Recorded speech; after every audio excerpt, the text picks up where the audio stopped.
All right, today we're putting on our detective hats. Our mission, should you choose to accept it, is to figure out the secrets hidden deep inside our own planet. This is a super important topic for your UPSC exam, so let's crack this case together, shall we? Really think about that for a second. We live on this tiny, rocky skin of a massive planet. The Earth's radius is over 6,300 kilometers.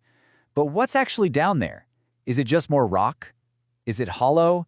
How in the world can we know what's thousands of kilometers down when we can't even see it? Now you might be thinking, hey, why don't we just drill a hole and take a look?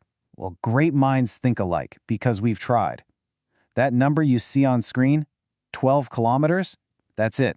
That's the deepest hole humanity has ever dug, the Kola Super Deep Borehole up in the Arctic. But get this, and this is the mind-blowing part.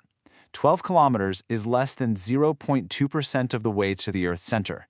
It's like trying to figure out what an apple is made of by just barely scratching the peel. So yeah, this tells us one thing for sure. Direct observation, it's a no-go. We have to be clever and use indirect clues to solve this mystery. So, what's our number one clue? Believe it or not, it's earthquakes. Not the destruction, but the powerful energy waves they send out. We call these seismic waves, and they travel right through the Earth. By studying how these waves bend, or change speed, or sometimes just vanish altogether, we can basically create an X-ray of the entire planet. It's brilliant, really. Okay, let's start our journey down. The very first layer, the one we're all standing on, is the crust. The easiest way to think about it is like the brittle, rocky eggshell of our planet. It's super thin compared to everything else. But here's the thing, not all crust is the same. There are two types you have to know. First, you've got the continental crust. That's what makes up our land. It's pretty thick, averaging about 30 kilometers, and it can get way thicker, up to 70 kilometers, under huge mountain ranges like the Himalayas. Then you have the oceanic crust, under the oceans. It's much, much thinner, averaging only about 5 kilometers deep. This difference in thickness? It's a classic prelims question, so make sure you lock that fact in your brain. All right, let's punch through the crust and go deeper. Below us is the biggest layer by far, the mantle. This isn't just a layer, it's the engine room of our planet. It's this massive zone of hot, dense rock that goes all the way down to a depth of 2,900 kilometers. Now, inside the upper part of the mantle, there's a really special zone called the asthenosphere. The name actually comes from a Greek word astheno, which means weak. And that's the key. It's not liquid, but it's not totally solid either. It's kind of weak and gooey, and it can flow like super thick tar over millions of years. Why does this matter? Well, this is the main source of all the magma for our planet's volcanoes, and it's the slippery layer that our tectonic plates slide around on. For your mains answers on plate tectonics, the asthenosphere is your star player. So if the asthenosphere is that weak, flowing layer, what exactly are those tectonic plates that are floating on top of it? Well, that brings us to the lithosphere.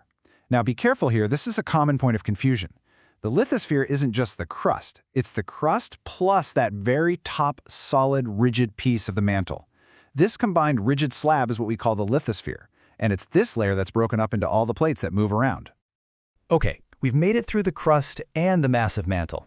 It's time to dive into the very heart of our planet, the core. This is the deepest, the hottest, and the most extreme layer of them all, starting way down at 2,900 kilometers.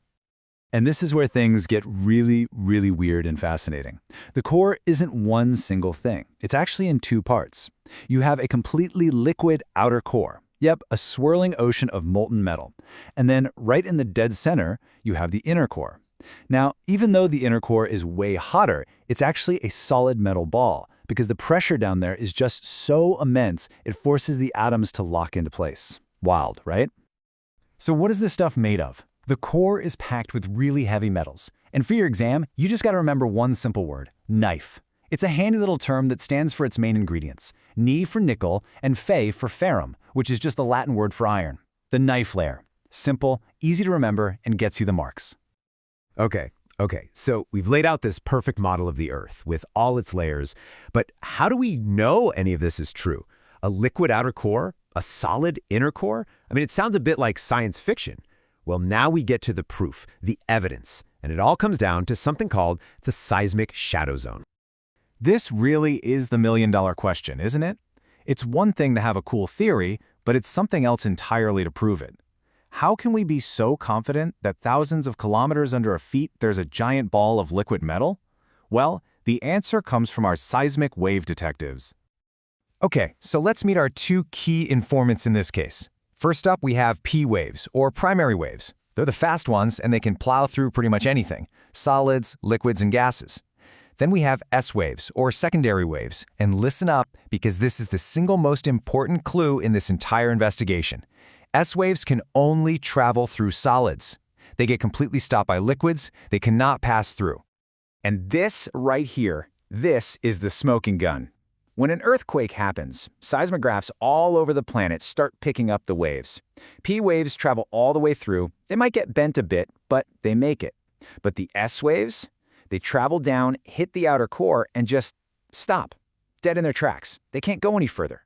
This creates a huge shadow zone on the other side of the planet where no S waves are ever detected. And that shadow tells us everything. So here's the final deduction from our detective work. Fact 1.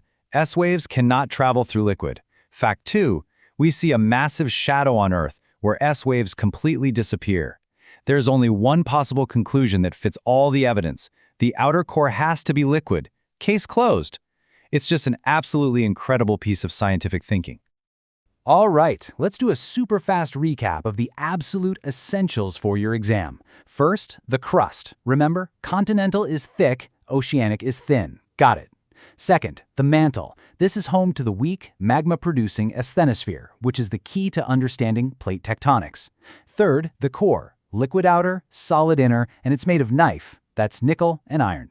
And finally, the proof. How do we know? Because S waves can't pass through the liquid outer core, and this creates their massive shadow zone. That's the whole story in a nutshell. And just like that, our journey to the center of the Earth is complete. I really hope this explainer helped make these concepts crystal clear for your preparation. For more clear and exam-focused geography explainers just like this one, make sure you subscribe to the Mission Civil Services YouTube channel, and hey, don't forget to like the video. Thanks for watching.